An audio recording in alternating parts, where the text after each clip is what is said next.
Nderuar shikues të emisionit Business Plus, mirë mbrëma dhe mirë se takojmë në këtë edicion. Të ftuar në studio sonte do të kemi një avokat, për ju i njohur ndryshe edhe si ish drejtori i Odës Ekonomike të Maqedonisë Veriut Perëndimore, zotri Drilon Iseni. Mirë mbrëma dhe mirë se na erdhët në studio. Mirë mbrëma, faleminderit për ftesën. Zotri Iseni, fillimisht ta fillojmë këtë bisedë pak më spontane prej asaj që keni kalu prej drejtor të një ode që ka një peshë shumë të madhe në vendin tonë, në një avokat që ne shumë pak i japim rëndësi do thotë procedurës ligjore këtu në vendin tonë, e që shumica e shteteve më të fuqishme në botë, gjitha politikat e tyre nuk i orientojnë askund tjetër përveç politikave ekonomike për të krijuar një bazë më të fuqishme dhe një pozicion më strategjik në vend, pasi që e dim që fuqia më e madhe e shteteve tani po varet edhe nga çështja financiare, kush ka parë më shumë edhe po sundon të anë.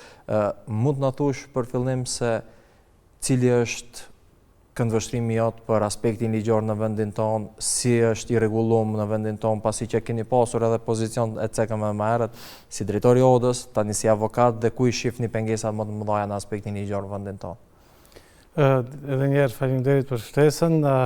Është e vërtetë se përvoja ime që ka qenë në sektorin privat për një periudhë shumë të gjatë, po jo vetëm në Odën Ekonomike, por edhe një pjesë kam provu veten edhe në kompani prodhuese shumë të fuqishme në Maqedoni, dhe mendoj se njoh ekosistemin përgjithësi dhe mënyrën se si rezonojnë institucionet, po ashtu edhe si rezonojnë bizneset.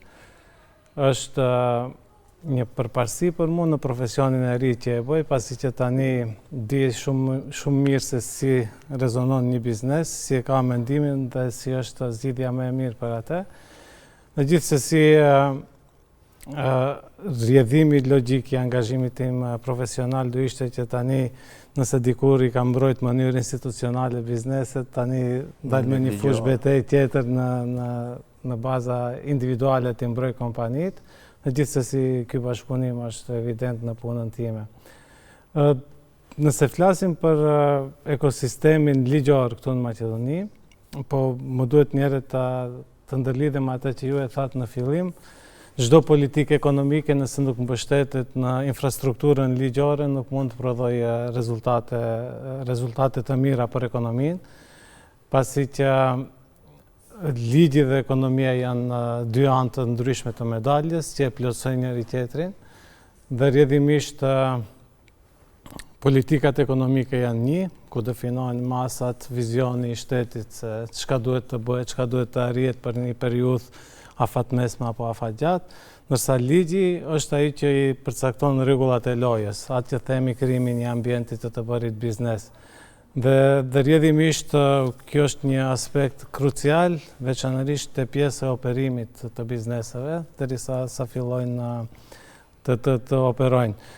Krijimi i këtij ambientit biznesit është pikërisht ligji i cili i cakton konturat, kornizat e operimit kompanive, duke u mundësuar kompanive rregulla të njëjta, që ato të garojnë të jenë më konkurrent, të jenë më produktiv, të jenë më inovativ në sektorët e tyre përgjegjës. Prandaj unë them çdo politikë ekonomike duhet bazohet në infrastrukturën ligjore. Kjo është edhe mendim ekonomik i shkollës së Chicagos, po gjithsesi unë besoj se kjo kështu duhet të jetë. Prandaj çdo politikë pa një mbështetje të mirë ligjore është vështirë të ketë impakt në ekonomi. Duhet patjetër që të ketë marrëveshjen mes palëve, që të jenë dakorduar ndoshta për një interes që mund të jetë të win-win edhe për shtetin, por edhe për kompanitë.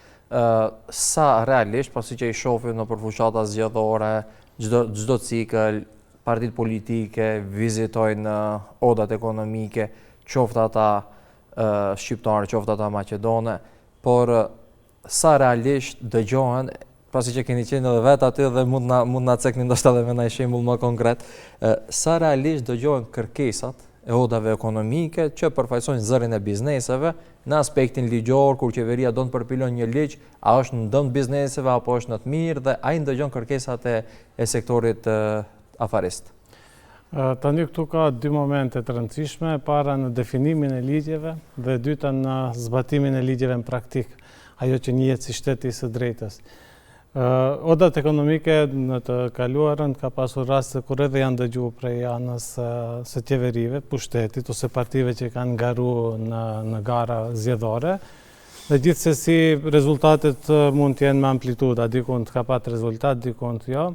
Por problemi që ndron këtu, se një në punës shtetëror, kush e di sa i mirë të jetë, nuk e din efektin e një ligji që është në praktikë. Do të thotë edhe kur sjellet një ligj, duhet të arrijë një qëllim të caktuar. Në rastin konkret, nëse flasim për ekonomi, duhet të prodhoj efekte pozitive në rritje apo zhvillim ekonomik apo në lehtësimin e procedurave administrative kështu me radhë. Prandaj është parsore të dëgjohet zëri i biznesit, pasi që ata në baza ditore ballafaqohen me ligjin. Ballafaqohet me një në punës në nivel lokal, me një në punës në nivel shtetëror, në dogan, në drejtorinë e ardhurave publike kështu me radhë. Prandaj është kruciale kjo pjesë. Te pjesa e konsultimit përveç pjesës së kampanjave që ata marrin pjesë, unë dua ta shoh këtë problem me një prizëm pak më të gjerë, ta shohim involvimin e bizneseve apo organizatave që përfaqësojnë biznesin në procesin e sjelljes së ligjeve. Sa ata janë të kyçur. Nga përvoja dhe nga informata që kam unë, në për grupe të ndryshme punuese, kemi edhe biznese të caktuara të cilët kyçen, por impakti nuk është i dur, pasi që kur flasish nivel të grupeve punuese interministrore që i quajnë, aty ndoshta edhe mendimi yt mund të merret parasysh, por presioni real nuk mund të bëhet dhe rrjedhimisht zgjidhja ligjore nuk e përfshin atë interesin e biznesit. Në nivel lokal, në kuadër të ligjit për zhvillim të barabartë rajonal, ekzistojnë disa këshilla lokale për rajonet planore. Aty kombaskohet kyçen kompanitë lokale për të dhënë ide të tyre se si mund të krijohen projekte apo politika lokale. Edhe këtu mendoj se, si them, punët janë vendosur mbrapsht, aty duhet të jenë odat ekonomike në nivel lokal, ndërsa bizneset duhet të participojnë tjetërkund. Ajo çka është për dëshiruar apo ajo çka është një trend negativ, për fat të keq, ka ekzistuar një platformë për dialog publiko-privat në qeveri, ku sektori i biznesit ka diskutuar, ka debatuar me nivelin më të lartë politik shtetëror qeveritar. Dhe aty ka mund të bëhet presion për politika konkrete. Mirë po, ky forum për momentin tani nuk ekziston dhe mendoj se është në interes edhe të bizneseve edhe të shteteve që ky forum të riaktualizohet sërish, të riformatohet nëse ka nevojë, që të niset prapë ky dialog të vazhdoj edhe në këtë nivel politik, profesional, por edhe presioni është më i madh aty. Zotëri Hyseni, nga praktika juaj tani më si avokat, cilat janë disa nga ankesat apo çka do të kishit bërë ju aktualisht nëse do të ishte në dorën tuaj, cilat janë disa nga ligjet që urgjentisht ka nevojë ekonomia e vendit që ti ndroj apo ti ndryshoj për të përshtatur për klimën e biznesit në vendin tonë? Është një temë, një spektër i gjerë i temave dhe ligjeve që mbulon sektorët e caktuar në shoqëri apo edhe në vend. Prandaj edhe dhënia një përgjigje aq konkrete mund të jetë përjashtuese për një sektor të caktuar ekonomik. Ne duhet nisemi nga ajo premisë, e thash në fillim, se ligjet duhet ta prodhojnë një efekt. Nëse efekti i tyre është negativ, atëherë duhet ndryshohen. Asnjë ligj nuk është i përsosur dhe materia ligjore është dinamike, nuk është statike. E kemi sjellë një ligj dhe tani ne do i mbyllim syt. Jo, ne për referencë duhet dy aspekte të marrim mbi problematikën e legjislacionit. E para është raportet e institucioneve relevante ndërkombëtare mbi tema konkrete, këto e kemi para se gjithash raportet e progresit Bashkimit Evropian, edhe e dyta odat ekonomike mbi zbatimin praktik të ligjeve. Ato mund të flasin konkret se sa funksionon një ligj. Për shembull, ligj problematik është ligji për procedurën tatimore, e cila në disa raste konkrete i vendos bizneset në një pozitë të disfavorshme kas institucioneve shtetërore. Ndërsa institucionet shtetërore për nga natyra duhet të jenë servisi qytetarëve dhe bizneseve. Mandej kemi ligjin për tregti, i cili është relativisht shumë i detajuar dhe i rregulluar në Maqedoni, që shpeshherë paraqitet edhe si pengesë edhe për zbatim. Në rast se nuk zbatohet një ligj, ai prodhon efektet negative. Në aspekt burokratik pjesës dokumentave, kështu që është i detajuar, apo thjesht ka standarde më të larta, temi vendi jonë se sa vendet e rajonit në aspekt ligjor?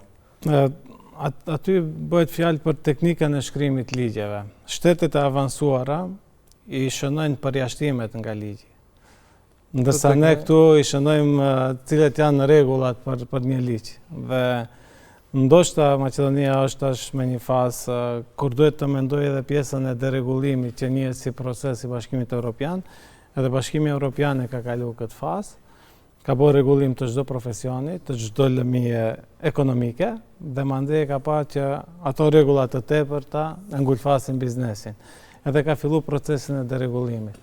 Ligji për tregtimin mendoj se është tepër i detajuar dhe mendoj se duhet të bëhet një revizion sa më shpejt. Ligji e përmenda edhe për procedurë tatimore, ligji për inspektoratin e tregut, e kështu me radhë. Këtu per se ligji do të thotë jo çdo herë është i keq, po ato që e zbatojnë ose nuk dinë ta lexojnë si duhet ligjin, ose ndodh ndonjëherë tash mos i shtim krejt në punësat me një thes, ndoshta ndonjëherë ka edhe keqpërdorime tendencioze nga individ të caktuar. Edhe këtu vjen shprehje shteti së drejtës.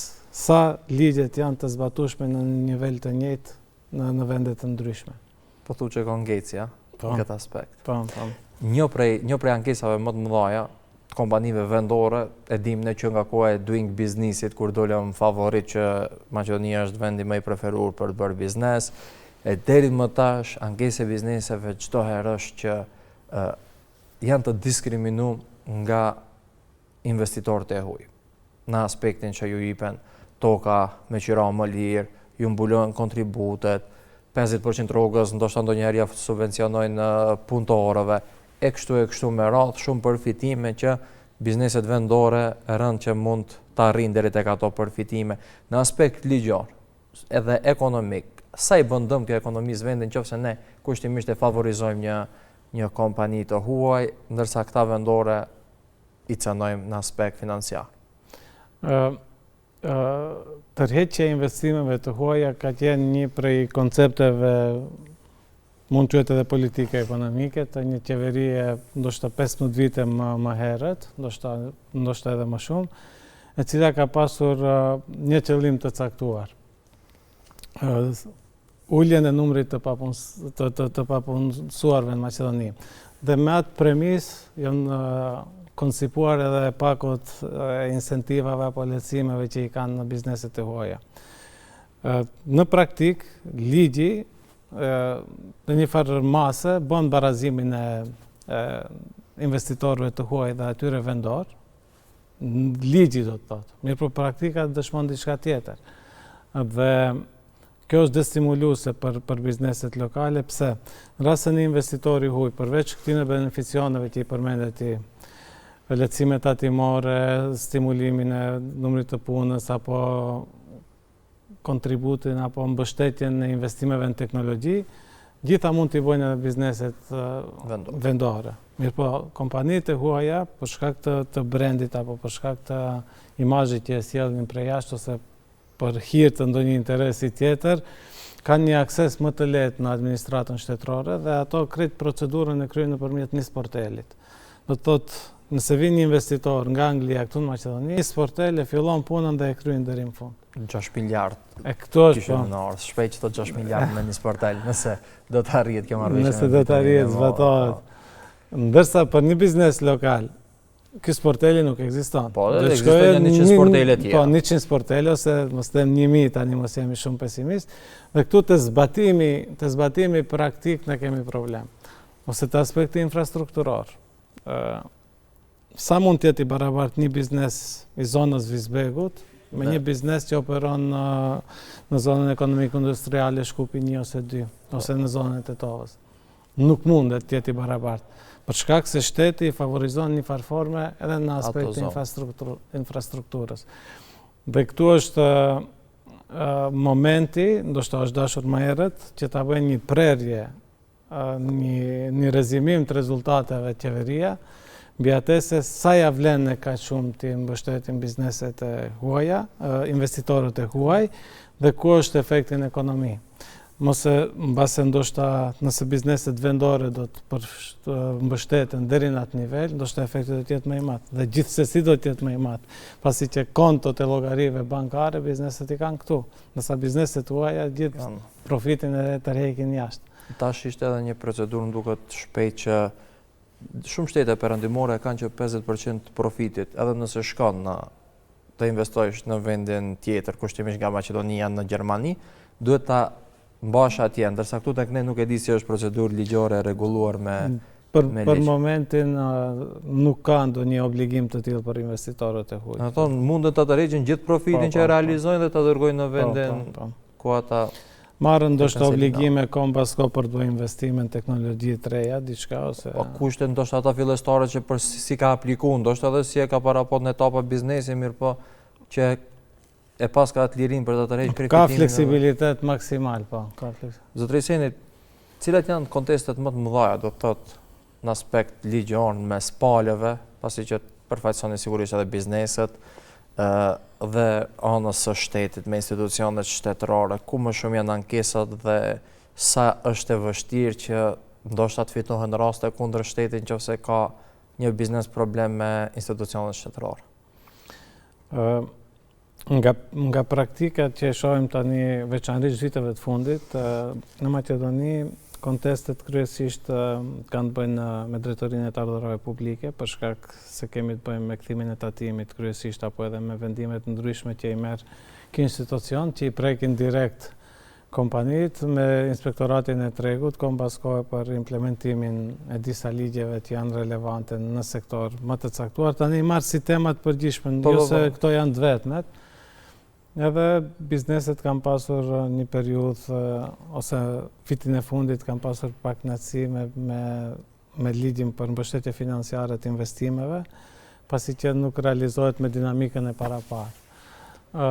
Dhe këto janë, si them, prikur ekziston shteti, këto konteste do të ekzistojnë. Dhe këtu nuk është ai problemi më i madh i ekonomisë. Problemi më i madh është se kompanit kanë fillu veç me të madhe të realizojnë borxhet e tyre ndaj debitorëve në formë të forcuar apo nëpërmjet përmbaruesve.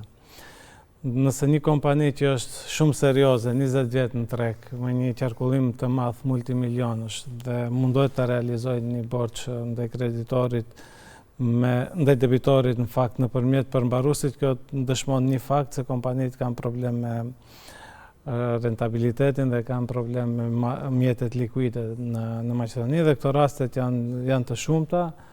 Shumë raste të tilla nuk mund të realizohen për shkak se ato kompani janë ose të bllokuara nga përmbaruesit ose janë në procedurë të falimentimit dhe kështu shumë biznese ju humbin shumë lekë.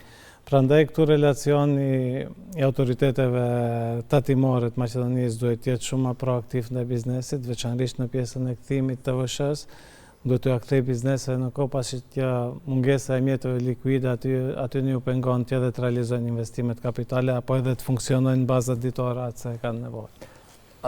Kur jemi te TVSH-ja, sa i kemi në ligjet mirë të përpiluara, marr parasysh tatimin fitim,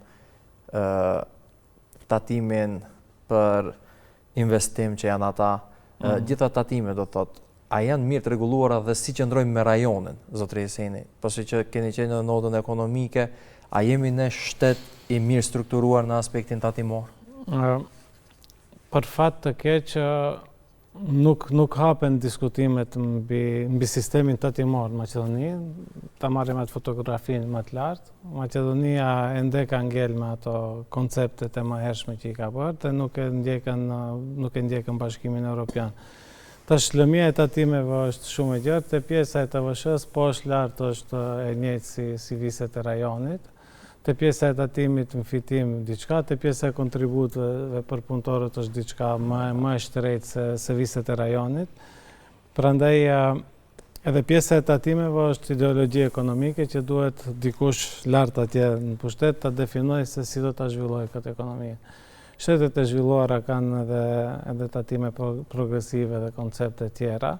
Ndërsa këtu në Maqedoni është tatimi si i tillë dhe nuk e di pse konsiderohet si teme pa prekshme edhe nga politika. Më herët, kur kemi qenë te Oda Ekonomike, kish një tentativë për të ndryshuar sistemin tatimor, por u bë një tërheqje nga ana e pushtetit të atërshëm, dhe arsyet asnjëherë nuk i kuptuam ne. Si në ekonomi, si në ligje, si në strategji zhvillimore, nëse nuk ke konzistencë, nuk mund të presësh rezultatet. Ndërsa për biznesin, problemi më i madh është kthimi para mbrapa me vendimet e qeverisë, do të thotë kur nuk sillet një vendim dhe nuk zbatohet ose ndryshohet shumë shpesh. Ose sikur ligju që u sjell për tatimin solidar, që ishte në aspekt retroaktiv, do të thotë që jo çdo kush mund ta parashikon që pas 20 viteve të kthehet dhe t'jap llogari për ato që ka realizuar apo ka përfitu, e pam që hasi në negativitet apo në mospëlqim të gjykatës kushtetuese, cilat janë ose çfarë të drejta burojnë tani për kompanit, pasi që shumica, e pam edhe kryeministri tha që mund të kërkojnë edhe interes nga ata para, mirë po sa kjo është e realizueshme dhe sa janë të rënda, do thotë këta situata në mes bizneseve dhe shtetit, sa shteti është i shpejt për t'ju la këta borxhe dhe për t'ju hapur parë, do thotë bizneseve për të realizuar qëllimet e veta. Praktika tregon se janë të ngadaltë shumë, janë të ngatë dhe nuk jo që janë responsiv ndaj kërkesës. Prikur u soll ligji për tatim solidar, pa marrë parasysh qëllimit që e proklamoi atëherë politika se do jetë i njëhershëm që ka për qëllim të mbuloj këtë e kështu me radhë. Dieshte botërisë se ky ligj nuk do kalojë në gjykatën kushtetuese, është parim kryesor i kushtetutës. Asnjë ligj, asnjë vendim i institucioneve shtetërore nuk mund të jetë me efekt retroaktiv apo prapa veprues, vetëm rastet kur është në favor për qytetarët. Këtu jo që nuk ka drejt shkojmë mas, por ishte në disfavor qytetarëve, disfavor bizneseve. Edhe humbjet janë për bizneset janë shumë të mëdha, pa marrë parasysh se tani ligji u këput apo anulu nga ana e gjykatës kushtetuese. Mendoj se do jetë shumë vështirë që ato mjetet të kthehen te biznesi, pasi që bëhet fjalë për një shumë gati se 50 milion euro, edhe dikun duhet t'i buxhetoje shteti këto mjetet që të mund t'i kthejë biznesit. Po në rast se ka gatishmëri që t'i procesoj këto kërkesa më shpejt, atëherë mbas edhe do të gjendet mënyrë. Unë realisht nuk duhet të jem këtu pesimist, por pritja maksimale është që të bëhet faktikisht këmbimi i TVSH-s, gjithësisht këto mjetet zaventsohen për një tatim tjetër shtetëror, edhe ajo ka qenë apeli edhe i ministres, po pyetja është se kur mund të ndodhe kjo.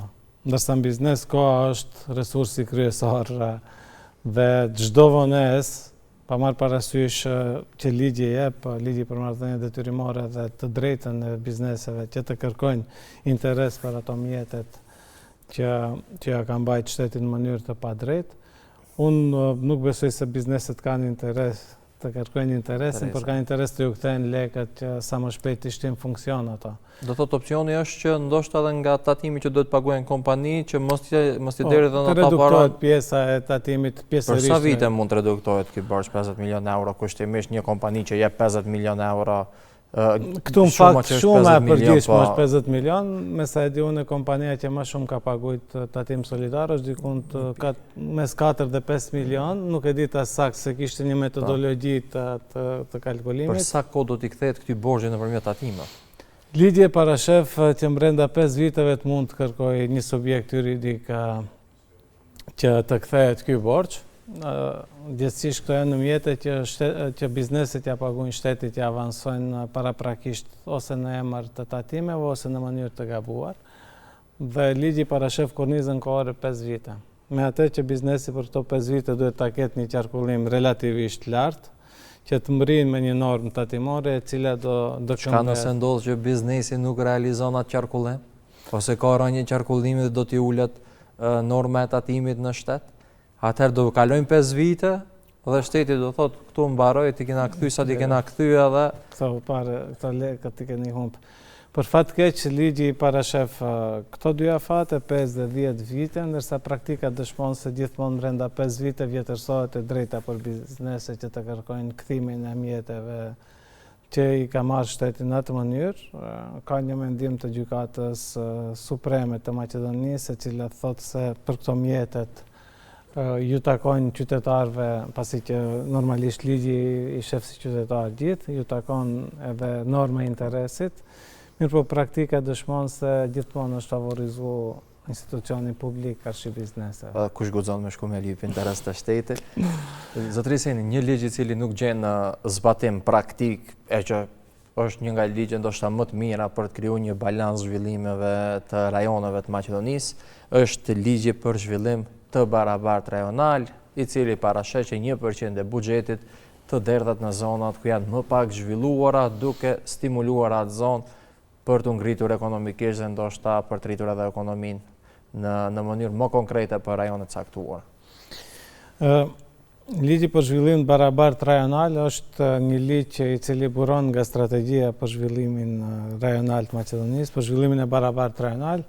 Sa për informim, Maqedonia strategji 3 nuk ka për zhvillimin e barabartë rajonal. Ajo e vjetra, të vjetrës i ka kaluar fatin vitin 2022. Në kapacitetet të ndryshme e kemi animu institucionet publike që jemi të gatshëm të ndihmojmë institucionet publike për ta shkruajtur këtë strategji, mirë po nuk ka pasur ndonjë interes. Tani fokusi ka qenë më shumë këtë periudhë në strategjinë për zhvillim të përgjithshëm të Maqedonisë, që u mbështet prej UNDP-s një periudhë.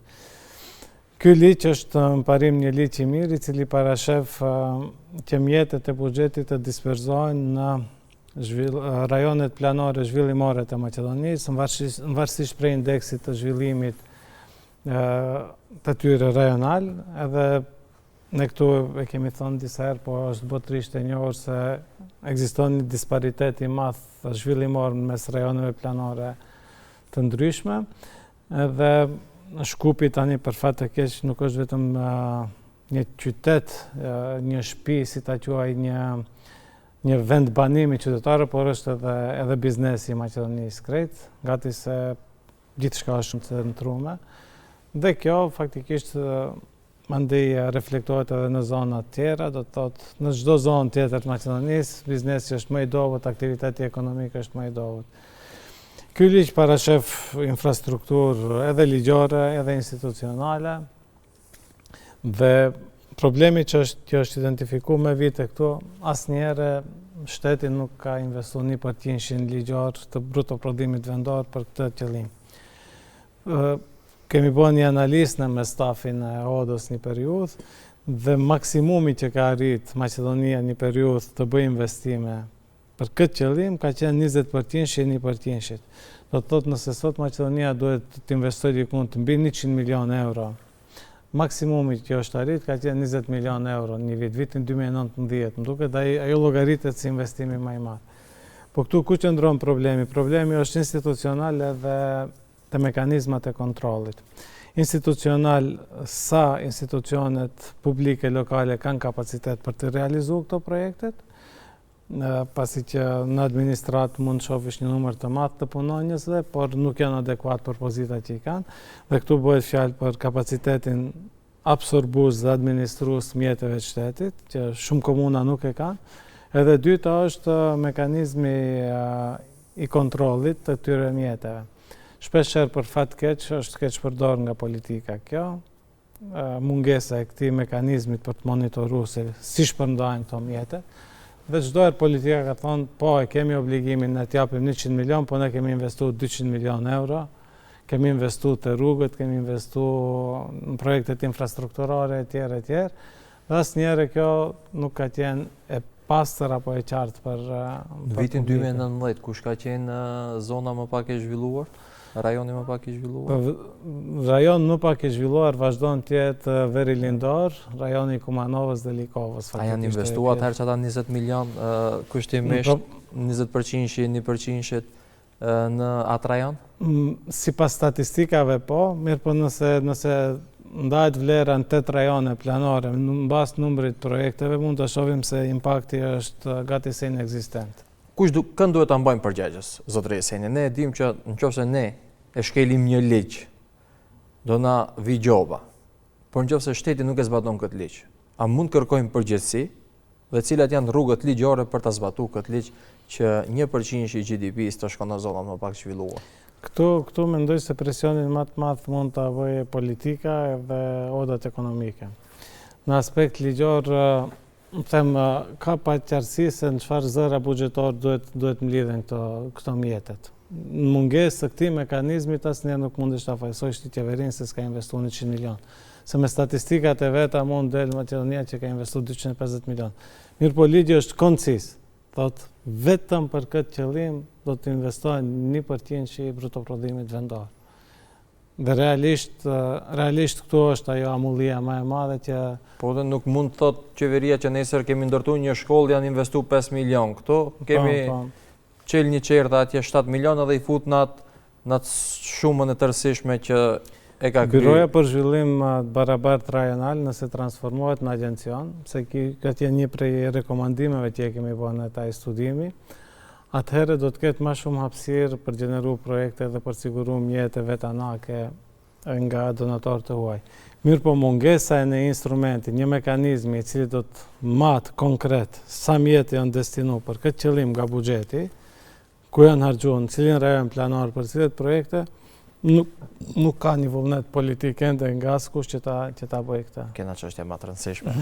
Zotërisini, një prej kërkesave të mëdha të bizneseve janë edhe për lehtësimet ligjore për importim të fuqisë punëtore nga jashtë, pasi që e dim ata kërkojnë diku rreth 20.000 punëtor, leja tani është bërë për 10.000 më duket. Nga ana tjetër kemi shumë të papunë këtu në vendin tonë që janë paraqitur në endin për punësim, procedurat ligjore për të importu punëtorët janë thonë që nga koha e ish Jugosllavisë në vendin tonë, a ka mundësi dhe sa mund të jetë e shpejt kjo për t'ju zgjidhur çështja e bizneseve për të mos hasur mungesë të fuqisë punëtore, sa në aspekt ligjor është procedurë e gjatë apo edhe e shkurtër për të implementuar një ligj që do ta lehtësonte këtë gjë. Importi i fuqisë punëtore si koncept në Maqedoni që flitet gati se 5 vitet e fundit, prej në kohën e pandemisë kur ndodhi blackout i madh, atëherë të oda dolëm me tezën se duhet të importojmë fuqi punëtore prej jashtë, po jo çdo kusht atëherë perceptoi si problem, ndërsa tani më veç është bërë urgjencë. Po problemi është këtu nivel më të lartë, ta quaj politik dhe planar. Çka është ideja me këtë fuqi punëtore? Çka është interesi i shtetit me këto njerëz që i sjellim prej jashtë në Maqedoni? Çka do bëjmë me këto? Çka është ideja? Dhe nëse nisemi në prej kësaj pyetjes, do i marrëm përgjigjet për krejt hapat më tutje. A janë këto njerëz, këto individ, këto punonjës një zgjidhje e përkohshme e Maqedonisë apo ekonomisë të Ballkanit, tash është problem më i gjerë. Apo do i kemi njerëz me potencial që edhe do na zgjidhin çështjen e punëtorëve, edhe do të integrohen, do të socializohen, do jenë në sistemin tonë të jetesës, sistemin politik shoqëror. Ne këto përgjigje nuk i kemi, për fat keq. Dhe tani gjithçka është spontane, gjithçka është momentale, gjithçka është tamat impulsin andej ta shohim. Njerëzit do japin 5.000 lekë, mandej do japin me 5.000 plus. Dhe këtu është ai problemi që shkaktohet te biznesi. Procedurat është fakt se janë të vjetra dhe nuk ka ndonjë reset, nuk ka ndonjë procedurë më të shkurtër për t'i kalu procedurat e vërtetimit, verifikimit personave që vinë këndej. Normalisht, kur flasim për banorë të jashtëm, është interesi shtetit që ta bëjë një kontroll cilët persona vinë, mos infiltrohet ndonjë person i cili është i kërkuar nga jashtë apo ka ndonjë dosje. Të ne ka ndodhur aty, ne ja u ka ndodhur këta tjerë që janë punëtorë, si ja ka ndodhur. Ishte një situatë që u shtypshin pasaporta këtu në vendin tonë për kriminal të mëdhenj kështu me radhë. Zotërisini, ne jene tu e pa që u kanë mbushur me torç, me njerëz Bangladeshit, me njerëz nga India, po që kryesisht po e ndjekin sektorin e ndërtimtarisë, por dhe gastronomisë, pak a shumë. Këta njerëz, ne kemi pas problemin çdo herë dhe jemi shtete që remitencat na mbajnë. Qoftë Maqedoninë, qoftë Kosovën, qoftë Shqipërinë, nga to ardhurat e mërgjimtarëve tanë. A mund të jetë kjo e njëjta, zotërisin? Se do ta vujmë këtë në aspekt më gjatë kohë. se këta nuk besoj se do të investojnë në Shkup, ajo që e cekët më herët. A do të jenë persona që do të duan të jenë pjesë e kësaj shoqërie apo kështu me radhë. Sa kjo ekonomikisht do t'i cënon pastaj mjetet tona, se nëse 10.000 punëtor, kursimit e tyre do t'i dërgojnë në vendet e tyre, konsumi do bjerë vendin tonë. Sa është e rrezikshme do thotë kjo pjesa për të importuar, ose nga ana tjetër pse mos mi angazhu këta që janë në vendin tonë për t'ju ofruar trajnime, kushte më të mira, paga më të lartë. Gjithsesi ekziston e rrezik potencial që një pjesë e mjeteve prej këtu të kthehen tek ekonomitë e këtyne njerëzve punonjës që vinë në ato shtete konkrete. Gjithsesi, edhe unë jam në favor të kësaj ideje që e thoni ju që fuqia punëtore ekzistuese këtu në Maqedoni të shfrytëzohet për aq sa ka mundësi. Lehtësimet ligjore shifen se sa mund të shfrytëzohet fuqia punëtore këtu. Për shembull, kemi rastin e Turqisë, por edhe Maqedonia tani ka marrë një iniciativë që t'i mundësohen edhe të pensionistëve që të punojnë të kyçen në procesin e punës. Krejt këto janë mundësi që duhet të shfrytëzojë Maqedonia. Po nga studimet që i kemi bërë më herët, këtu problemin më të madh neve na shkakton të ri që ikin prej Maqedonie, jo këto që vinë. Edhe realisht këto janë një korpus i punonjësve që mund të ndihmojnë ekonomisë. Edhe arsyet nuk janë financiare dhe për fat keq nuk mundet çdo herë bizneset që ta mbulojnë këtë kërkesë të punonjësve. Këto janë aspekte tjera sociale, institucionale, kushtet e përgjithshme që i kanë këtu në jetë. Po si në vizet tjera të Bashkimit Evropian, besojmë se edhe në Maqedoni do të ndodhë e njëjta, ndoshta jo në përmasat që kanë ndodhur në Poloni apo në Hungari apo në Çekoslovaki, në Çeki dhe Slovaki, se i tash të dihen vetë një herë. Një pjesë e fuqisë punëtore do kthehet këndej dhe do shpresojmë të me investimet e tyre, të rriten andej si biznese, por ideja është çfarë kushte do i kryejmë ne këtu. Për shembull, ligji për mbështetje financiare të investimeve parashet atë kemi bërë një prej kërkesave të ODE-s që ka qenë shumë e mirë mendoj për ekonominë. Nëse investitorët janë nga diaspora shqiptare kanë 10% plus benefite prej shtetit. Rast se ne arrijmë të rregullojmë problemet ditore këtu të funksionojë ekonomia si duhet, infrastruktura të rregullohet, t'japim një shpresë tek ata, gjithsesi kemi shpresë të na kthehen si investitor potencial fuqia punëtore që ka ikur prej këtu.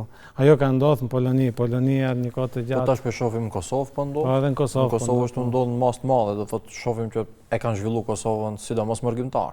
Pjesë e bizneseve, ndash gastronomi, ndash në sektor turizmit, janë potencial shumë i madh për ekonominë e Kosovës. Pikrisht edhe këtë desha edhe unë ta them, po edhe një pjesë e bizneseve prodhuese në Maqedoni që janë burojnë nga familjet që jetojnë në diasporë.